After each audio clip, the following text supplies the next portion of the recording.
So I should have recorded this podcast hours ago, but I've been spending the last 30 minutes or so on eBay looking at homie figures to buy, which are those racist now? Like let's be honest. I don't know. Because as a kid, I used to go to Toys R Us a lot, mainly to look around because, didn't have a lot of money. Or the few times I'd go to like a Toys R Us or any kind of major store, they had the homie figures in like those 25-cent sections right by the front door there. And I would always beg my mom, please, can I get one, please? Thankfully, like 9 times out of 10 she would, because she usually had a quarter on her. Why? I don't know. But I'm thankful for it. So when I was a kid, I had a fucking metric ton of homies figures. And I just thought they looked cool. I just wanted to collect them all. Because like kids were collecting Pokemon cards to collect them all. I wanted homies. I didn't have any friends. I needed homies.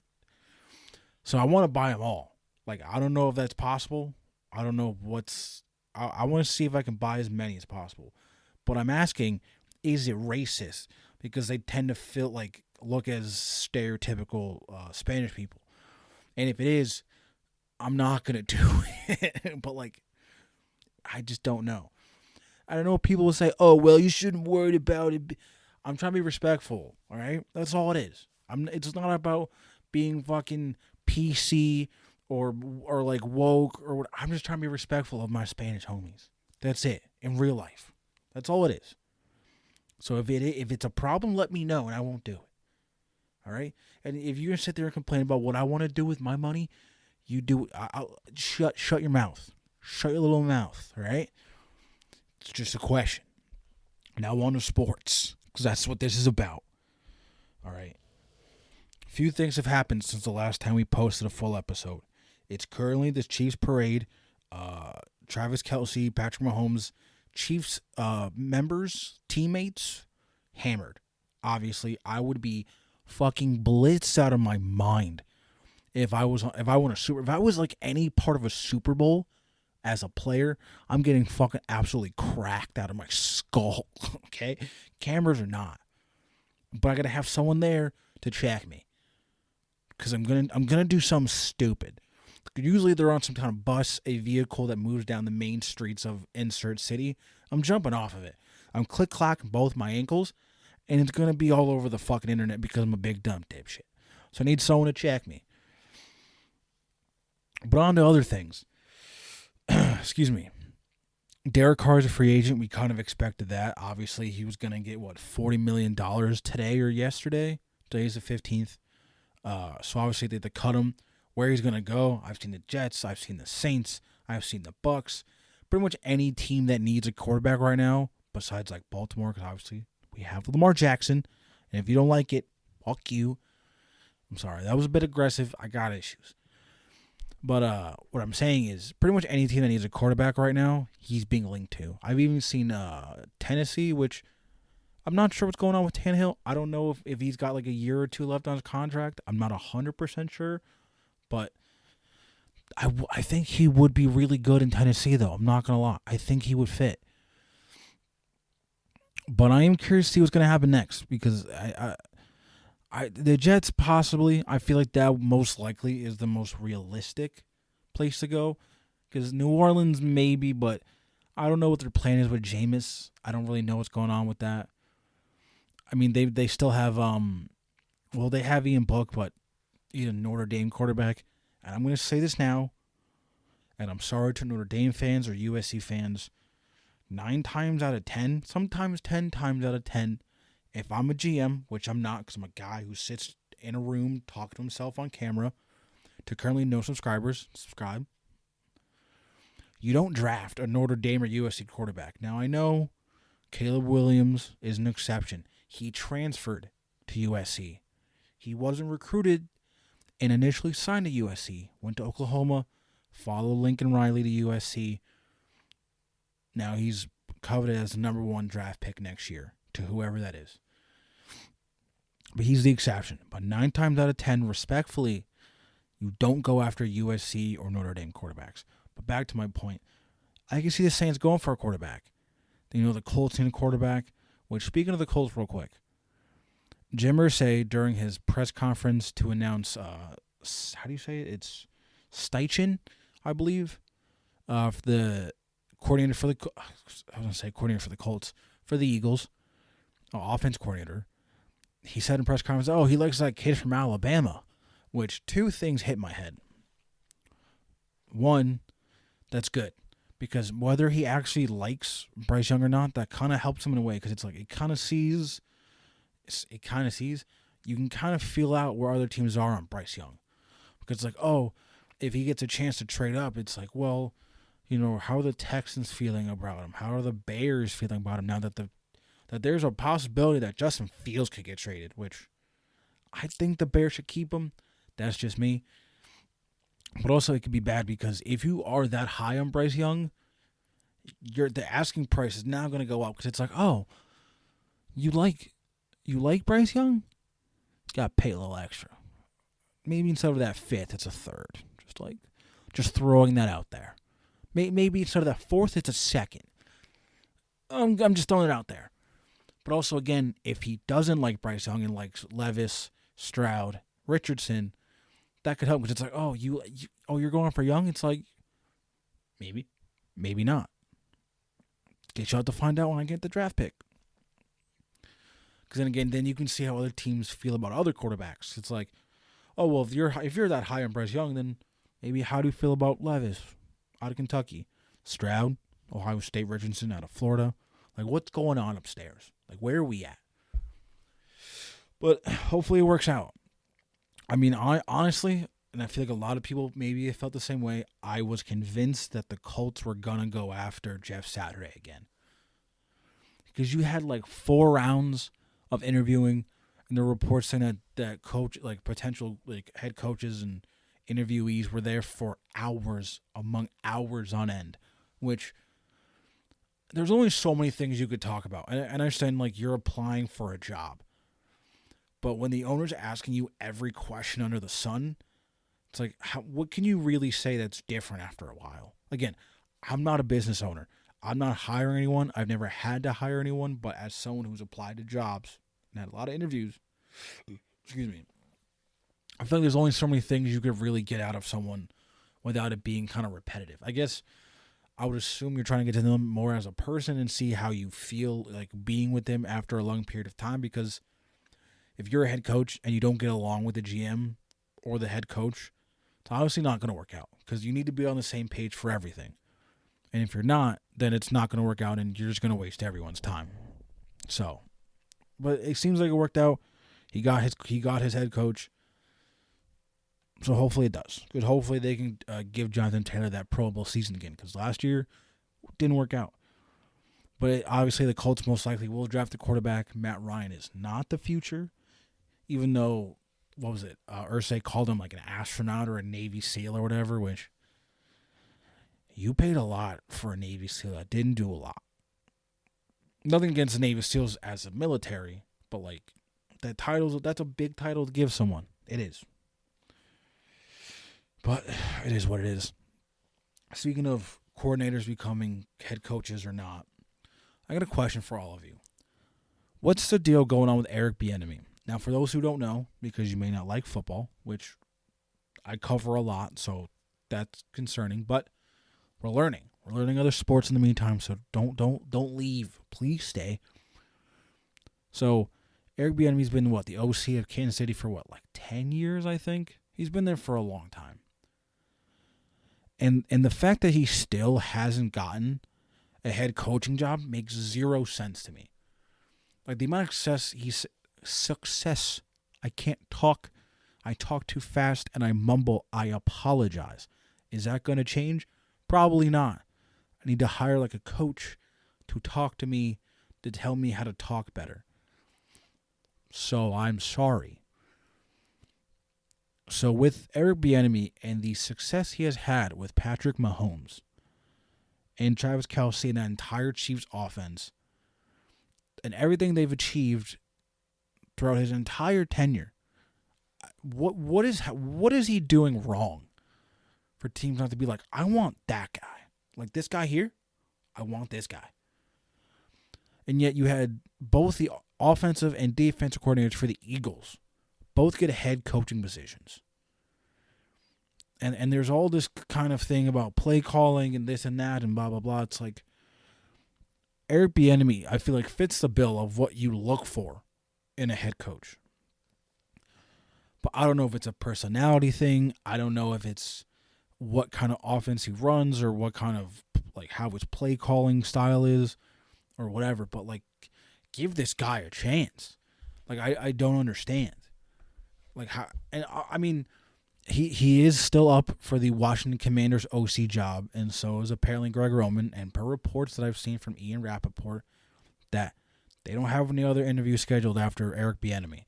So it's up to Roman and Bieniemy, it seems like, at this point. Hopefully Bieniemy gets it, because I imagine wherever he's going to go next, if he does go to Washington, that he's going to be the dominant play caller there, which totally understand.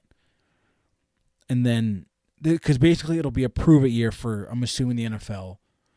And to give him, I guess, show more of his range, because, people like do that, well, he's under this guy, so maybe it's not going to work, but let's see how he is on his own.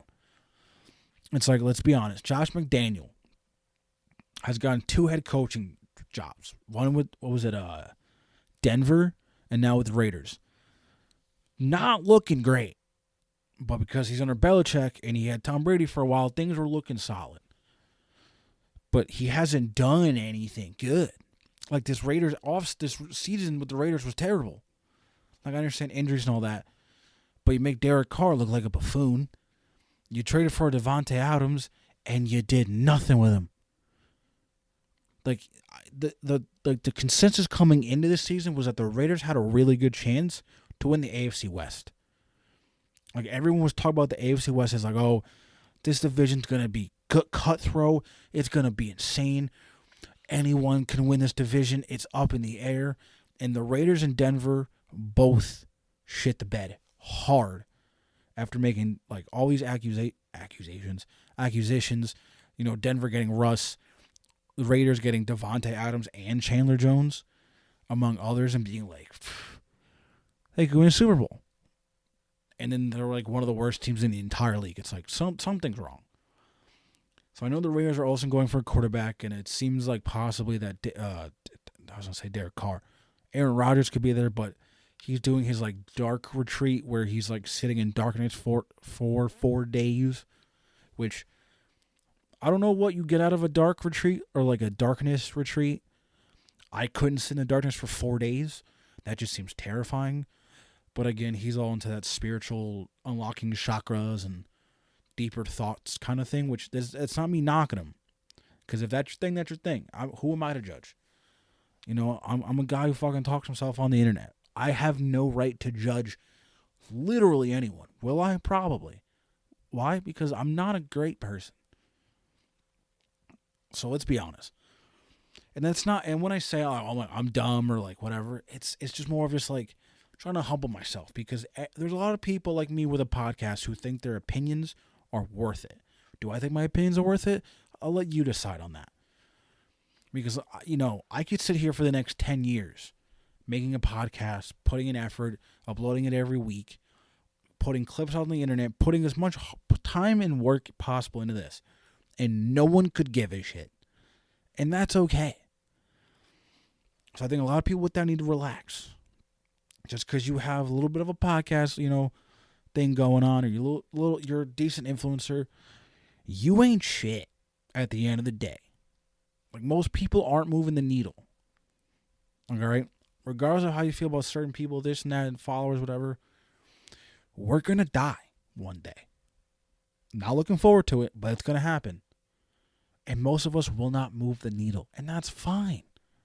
That's okay. If I never achieve anything with this podcast, and it's the same thing for the next decade, where it doesn't grow, that means I'm doing a bad fucking job, and it doesn't work. And that's okay. But I'm doing it because I love it. But back to my point. Give Eric Bieniemy a goddamn job somewhere else, please. That's all I'm asking. I don't know how I don't remember how I got into that weird tangent, but this is the podcast. Someone needs to give Eric Bieniemy a real shot, because he's doing great in Kansas City. He really is. I mean, hopefully he goes to Washington, turns them around because they fucking need it. Hopefully Dan Snyder sells a team real soon. Apparently reports are saying it's gonna happen soon. Let's get Dan Snyder the fuck out of the NFL. I'm all for that. This guy sucks. Not a good person. And yes, I understand people are gonna say, well, what about that owner? Most billionaires are not good people. They don't make good decisions to normally get to that position. We're all aware of that. But I don't know about a lot of these owners. If I sat there and took the time to research and have resources and probably get financially invested into researching these guys, I could probably find some terrible shit. Or do I want to do that? No, because I'd like these people to be decent. Are most people decent? Probably not. They're probably not. And it is what it is. I know.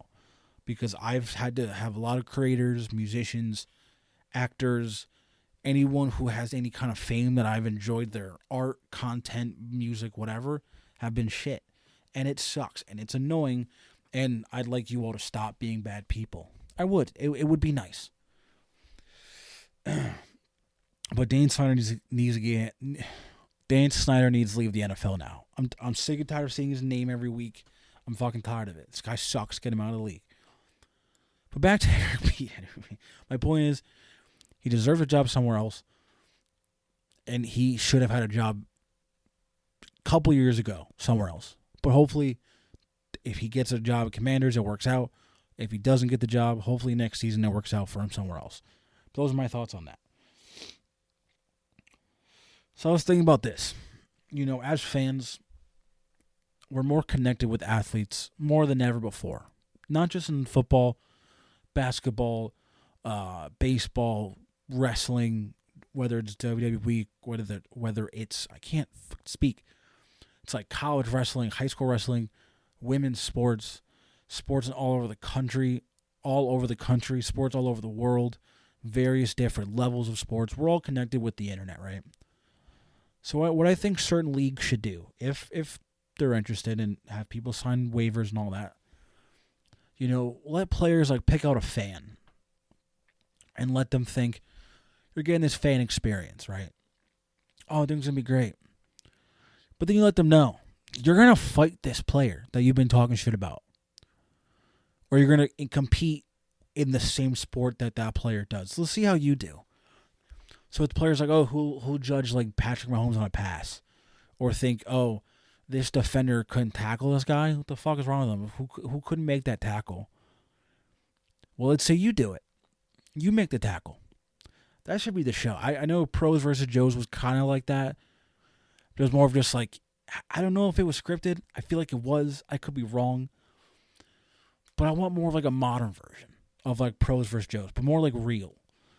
So you could have like someone's like Chris Jones, the Chiefs defensive lineman, be like, you fucking couldn't make that sack? What the fuck is wrong with you? You suck. And he's like, all right, cool. Let's see you do it. Let's see you try. Get off the line, go through these offensive linemen and tackle the quarterback.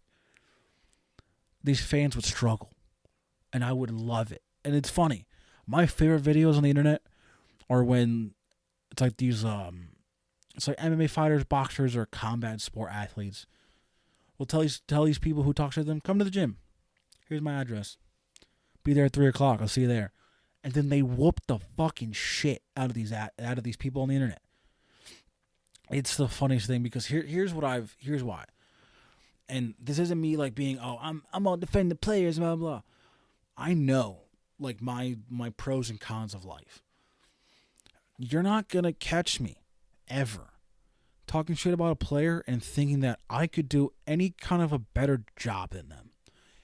Especially when these athletes have dedicated and sacrificed many things in their life to do this sport that we're watching. So who am I?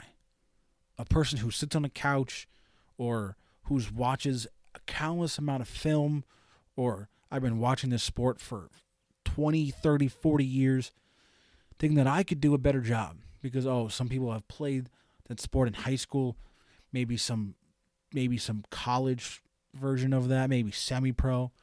That's fine.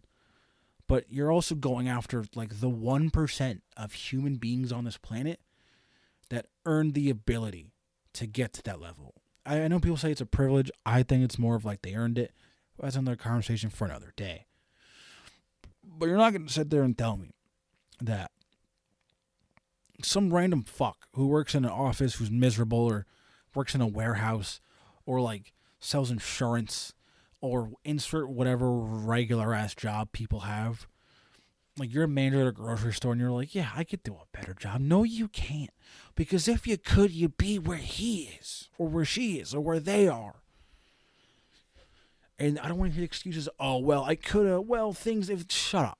Just shut up. Because there's a lot of people right now, your age, that are still going after it. Like, they're still trying to go after their dreams. For some people, no, it's not going to happen. But hey, at least they can say they legitimately tried. Most people can't. Like, to anyone who's an aspiring actor, musician, I got mad respect for them because they're fucking struggling right now. You're just trying to live and achieve your dream. You're like, I was 6 years old. I saw my first movie and I was like, I want to be that. I want to be on the big screen. And some people will never get there, but they will try until they're fucking dead. To maybe not even be a star at this point, to be like second, third on the bill. To be like the funny guy, the funny fat guy on TV. Some people want that. And if you're trying your hardest, you're going on auditions. You know, you're working on your craft. You're going to acting lessons. You know, you're doing all types of classes. You're watching different like things online to better your craft. Whether it's acting, music, whatever. If you're aspiring to be something and you're trying your hardest, I'm all for it. I'm with you 100%. Fuck what anyone else has to say. But to the people online who sit there and judge these players, you're a big dumb dipshit. That's all it is. It's like not everyone is. And I know sports has like nepotism as well. A lot of people get by because their father or their mother or uncle, aunt, or insert family member was associated with this. So yeah, that's gonna happen in any field. Like that's not just like things involving fame. It's literally any field you could think of. There's gonna be that. Even in fucking retail. I see all the time, oh, well, you know, my mom was a manager and so she hired me. She hired my brother, my cousin, you know, her aunt works at another store and I transferred here. It's like, it happens everywhere. So cut that shit out. All I'm asking, and I know it's never gonna happen. But let's fucking relax when we talk shit to these people. Because if you see them in the street, you're not talking shit to them. And I know an example people bring up that I've seen lately is the one with was it Joey Bosa, where like the Eagles fans talking shit to him because they lost in the playoffs and all that. And he's like, well, I'm rich. Okay, but I'm rich. Don't use the money play. The money play is a loss to me. If you're going to talk shit to like a fan, you using money is never, that just means you just lost this like little argument, this like back and forth. It means nothing. You got to come some better than that. That's all I'm saying. Hit him with like, okay, but you're watching me on Sundays every week. What are you doing? Sitting at home with your boys. You know, I'm traveling the country doing something I love. Playing a sport you'll never be good at to play. Hit him with that. Not like, oh yeah, well I'm rich though.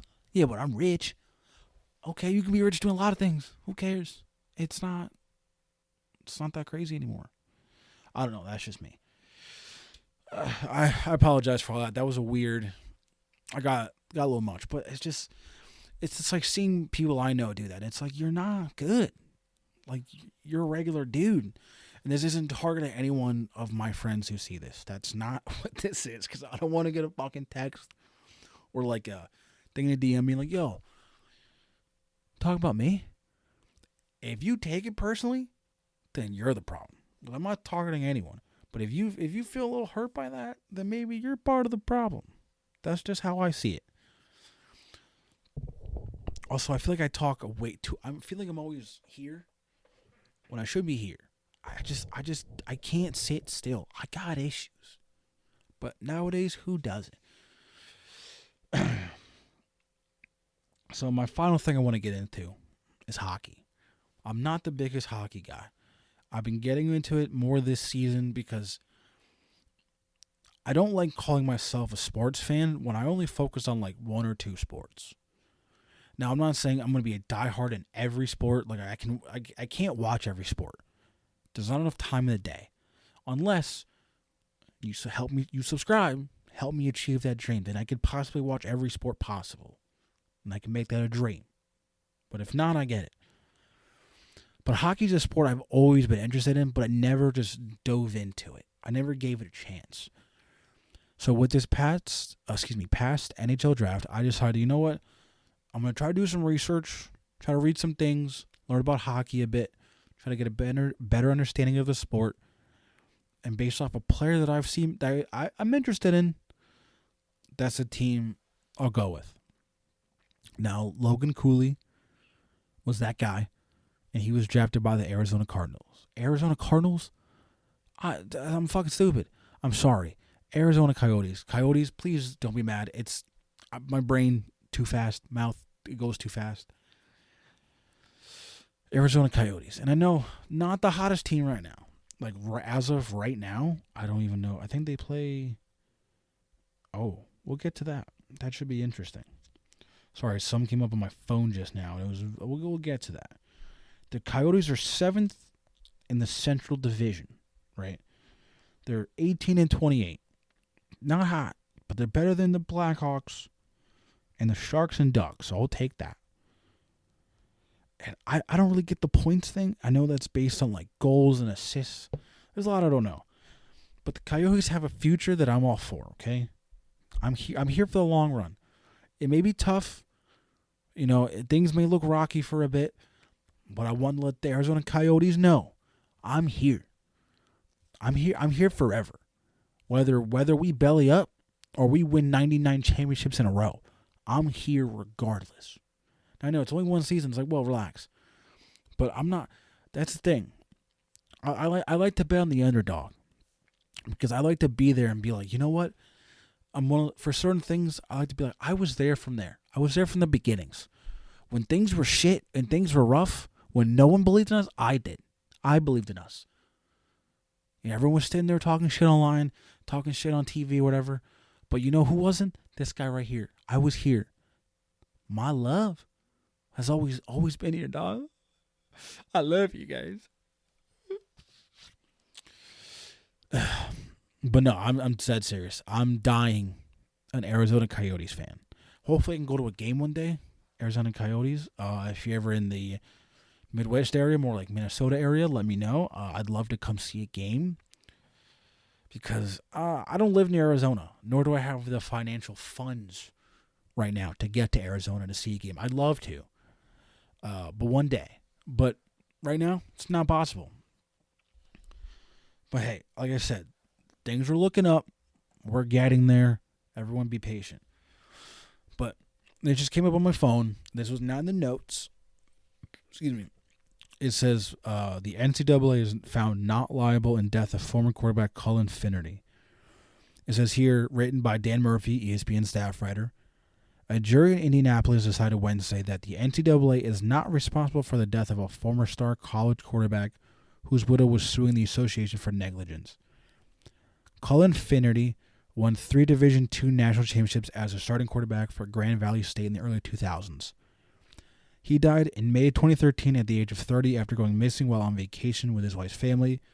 An autopsy found that chronic traumatic encephalopathy, a disease caused CTE, a disease caused by concussions and repeated blows to the head, was a contributing factor in his death. His widow Jennifer I shouldn't be laughing. His widow Jennifer Finnerty sued the NCAA, saying the association did not properly protect college athletes and warn them about the risks of head injuries while playing football. Lawyers representing the NCAA argued that Cullen Finnerty's death was caused by other health problems and addictions that were not a result of the concussion he suffered in college or smaller blows to the head that occurred during his playing days. The association also has maintained for many years that it is not legally responsible for the health and safety of college athletes. That's kind of bullshit, but that's just me. The jury agreed with the NCAA's arguments after a 3-week trial that included testimony from outgoing president Mark Emmert and several medical experts, among others. The association was not negligent, and the lawsuit was not supported by medical science linking Mr. Finnerty's death to college football. NCAA General Counsel Scott Bearby said Wednesday in a statement, "We express our deepest sympathies to Mr. Finnerty's, I believe. I am so sorry. I can't pronounce her last name. Family and friends." And then the attorneys for his widow did not comment immediately. So, I mean, like, I understand when you play a sport that you're taking an inherent risk. Like it's, you're going to get injured. It's going to happen. But at the same time, like, for the last, I don't know, since sports were created, no one's really taken a good, like, I don't even want to say stance is the right term, but like good decision making when it comes to the health of players. Because we see time and time again, players are willing to play hurt, and obviously I get it, especially if it's a big game like you saw in this past Super Bowl. Mahomes got hurt, like it was really bad, and then he goes back in and plays hurt regardless. Same thing with Jalen Hurts, he was dealing with a shoulder thing. So, and there's players that come out over the years, especially at least that I've seen in football and obviously in basketball and others, that they're kind of incentivized, but like kind of persuaded to take certain things like drugs, more or less, during games to help them kind of deal with the pain and go through it and then deal with it afterwards. And obviously CTE, with all the head injuries in football that have occurred over the last 70 years, maybe, that it's serious. And obviously they're trying their best, I hope, to really correct how things have gone with head injuries. Now, obviously, if you get hit in the head, you're going to get a concussion. It's hard not, you can't do a lot to protect the head, it seems like. But I don't know. It's this is like a weird thing to touch on because obviously I'm not a medical expert, so I don't have all like this data on brain injuries or what's going on with the NFL. But just as a fan and just as a person, obviously you don't want to get hit in the head, obviously. But realistically, there's not a lot you can realistically do to really protect your head well enough for, one, you be able to play at a high level, and also that it doesn't affect your play and still be okay if you do get hit in the head. Now, I know leagues are trying to fix that and trying their best to work around, what they're able to do and all that with the equipment they have and try to better the equipment. And hopefully, by the time I'm like 50, they kind of have a better idea and figure it out a lot better. But I don't know. I just don't know. But even when saying the NCAA is like liable, in a way they kind of are. And I feel like, but then you'd have to say like, oh, they're liable for any injury within sports. So again, it's, I don't know. I can see why the court would decide that they're not liable, but I feel like they'd be more of like a university issue more than it is like an NCAA issue. Like that would be more on but also in the early 2000s, like there really wasn't a lot being talked about when it comes to head injuries. Because again, it's like, shake it off. Especially like growing up for me, I'm born in 94, so like early 2000s, I remember like if you were hurt, it's like, yo, shake it off. Stop being a bitch. All right, you're fine. Go. And then it's like, you're not fine. Things were not okay. And that's how it was for a lot of people for, I don't know how many decades and hundreds of years, whatever, where it's like, if you're hurt, there is no, oh, we'll go to the doctor. Oh, stop. We'll look at it. It's like, no, fuck that. Get up and go. Now, obviously, that doesn't work anymore. It shouldn't work then either. Because there's a lot of undiagnosed things that people are dealing with that could benefit their way of life and live a healthier life because of it. But that's a whole other conversation for another day. But I wish the best, though, to the Finnerty family. Hopefully they can kind of get some closure out of this somehow. I don't know if they will, because obviously it didn't go in their favor, of course, but still. But I know even with, things going on in the last decade or so, a lot of people are hesitant to put their kids in sports and may want to wait later in life while they're in high school to put them in sports. But I if I was a parent, I would. I'd take that risk. Be like, if my kid wants to play a sport, I'm not going to say no. I'm like, okay, let's go play sports. But obviously, I would wait till they get a little older so they can hopefully kind of grasp the idea of like you may get hurt, and there's an inherent risk that you may do some lifelong damage to yourself playing this. But also, have fun.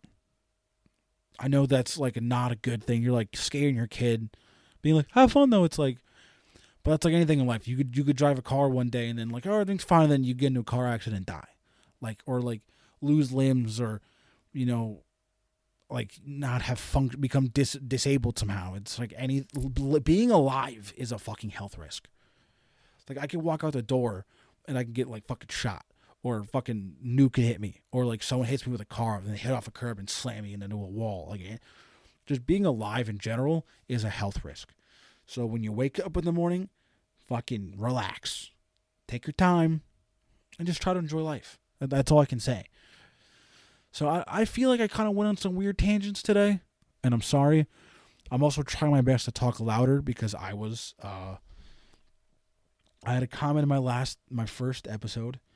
Let me see who it is. I'm not calling anyone out. I just want to appreciate the honesty, because again, I don't sometimes, like, my hearing is not good. So to me, I sound fine, but then I get told all the time, oh, I mumble or I don't talk loud enough. To me, I can't tell that, obviously, because I'm not the one hearing me talk. I am, but like I hear myself talking, it's fine. But then you hear me talking, you're like, what are you saying? You spent 30 minutes and you said a bunch of nothing. So it was ESG on YouTube. And they said, why are you whispering don't want to wake up parents? Why does everyone think I live with my parents? I get it. I'm a big fat guy with glasses and white. So I have this stereotype of like I'm a Discord mod, or like I live in a basement. This is my closet to my room. It's like the best place that I have space to record.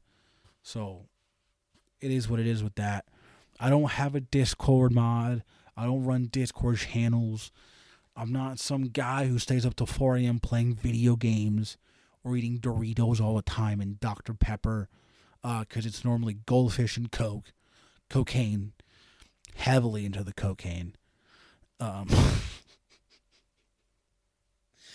Heavily into the cocaine. Cocaine's not funny. Crack is whack, guys. Cut it the fuck out. Crack is so sick. Crack is so much fun. Nonetheless, I'm going to try my best to make sure that I talk, obviously, a lot clearer and stronger and louder, so I don't get yelled at every week saying that you're mumbling. I'm a mumbling bitch. I don't blame my mom and dad. That's all I got. Sorry, Dad. You turned me into a mumbling little bitch, okay? This is your fault. You did this to me, you son of a bitch. Why'd you do this? I'm so sorry. You know what? If you made it this far, thank you. Please subscribe. New episodes every Wednesday. Available on Spotify, Apple Podcasts, Google Podcasts. Anywhere a podcast is available, most likely this podcast will be there as well. Obviously here on YouTube. Yeah, thank you. And I'll see you all next Wednesday. Unless something else happens during the week, then you'll see a video then. Make sure to follow me on the talk. Not the cock. The talk. I post there a lot. Twitter, Instagram, but all that shit will be at the end. Or that'll be on this end. Or here. Whatever. You get the fuck I'm saying. Check the description down below. I love you. Kiss me on the mouth, please. As long as you wash your mouth. And I will see you all next Wednesday. I love you. Bye-bye. Bye, baby.